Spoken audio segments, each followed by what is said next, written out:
బైజూస్ పేరుతో పచ్చపైత్యం, ప్రజా వ్యతిరేకత పెరిగిన వేళ ప్రజల దృష్టి మళ్లించేందుకు బైజూస్ పై సరికొత్త విష ప్రచారం. పేదింటి విద్యార్థులకు ప్రపంచ ప్రమాణాలతో బైజూస్ కంటెంట్ తో ఉచిత విద్య, అత్యాధునిక శాంసంగ్ ట్యాబ్ లో కంటెంట్ నిక్షిప్తం చేసి ఉచితంగా పంపిణీ. దాన్ని ఓర్వలేక చంద్రబాబు మళ్లీ ఎల్లో మీడియా పేరుతోటి దుష్ప్రచారం. ఎంత దుర్మార్గమైనటువంటి వ్యక్తులు వీళ్ళు.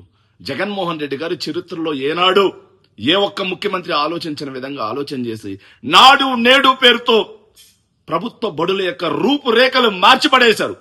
ఇవి ప్రభుత్వ బడులా లేకపోతే కార్పొరేట్ కళాశాల, కార్పొరేట్ స్కూల్సా అన్న స్థాయికి నాడు నేడు పేరుతో స్కూల్స్ మార్చేసిన విషయం ఎవ్వరు కాదనలేని సత్యం. English medium, CBSE, IB syllabus, Byju's content, ట్యాబులు, ఇవి కాకుండా స్కూల్స్ లో అన్ని మౌలిక వస్తువులు, గోరుముద్ద దగ్గర నుంచి పేదవాడి పిల్లవాడు చదువుకోవాలి. చదివే వాళ్ళ యొక్క భవిష్యత్తును నిర్ణయిస్తుంది.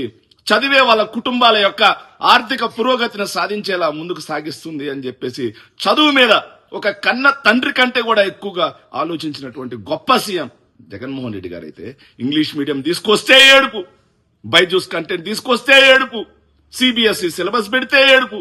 దుర్మార్గం ఏంటంటే ఈ చంద్రబాబు నాయుడు అనే ఒక వ్యక్తి ఎవరైతే ఉన్నారో ఆయన కొడుకుని ఇంగ్లీష్ మీడియంలో చదివిస్తాడు, ఆయన మనవడిని ఇంగ్లీష్ మీడియంలో చదివిస్తాడు, ఆయన మనవడి చేత ఆఖరికి ఇంగ్లీష్ మీడియానికి ఇంగ్లీష్ లో మాట్లాడే విధంగా యూట్యూబ్ ఛానల్ కూడా పెట్టిస్తాడు. వాళ్ళ మనవడు సోషల్ మీడియా వాడొచ్చు, కానీ పేదవాడి పిల్లవాడి ట్యాబ్ కూడా వాడడానికి లేదు అన్నట్టుగా ఇంగ్లీష్ మీడియం మీద విషం జిమ్మెరీలు. ఒక మంద, ఒక పచ్చ మాఫియా, పేదవాడి పిల్లవాడు బాగుపడడం ఇష్టం లేని ఒక పెత్తందారీ వ్యవస్థ కలిగినటువంటి ఈ పచ్చ మంద ఆ రోజు ఇంగ్లీష్ మీడియం మీద విషం జిమ్మారు. జగన్మోహన్ రెడ్డి గారు బైజూస్ కంటెంట్ తోటి శాంసంగ్ ట్యాబులు ఇస్తే పిల్లలు చెడిపోతారు, అది ఇదని చెప్పేసి పచ్చి రోతరాతలు రాశారు వీళ్ళు. పచ్చి దుర్మార్గమైనటువంటి మాటలు మాట్లాడారు వీళ్ళు. మళ్లీ వాటి కొనసాగింపుగా ఈ రోజు వీళ్ళు అధికారంలోకి వచ్చిన తర్వాత ఒక్క బడి బాగు చేయాల. ఇంగ్లీష్ మీడియం ఏమైందో తెలియదు, సిబిఎస్ఈ ఏమైందో తెలియదు, బైజూస్ కంటెంట్ ఏమైందో తెలియదు, ఐబీ ఏమైందో తెలియదు. ఇవన్నీ కూడా గాలి కొట్టుకోపోయినాయి. ఈ రోజు పేదవాడు చదివేటువంటి ప్రభుత్వ విద్య నిర్వీర్యమైపోతా ఉంది. స్కూల్లోకి వెళ్ళి చూస్తే food contaminate, water contaminate.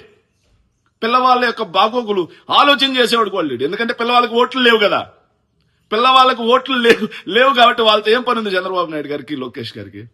So ఆ విధంగా చేసి ఇప్పుడు బైజూస్ కంటెంట్ ఏమనిస్తున్నా ఆఖరికి పిల్లలకి జగన్మోహన్ రెడ్డి గారు ఇచ్చే విద్యా కానుక కిట్లు కూడా ఇవ్వలేకపోతా ఉన్నారు.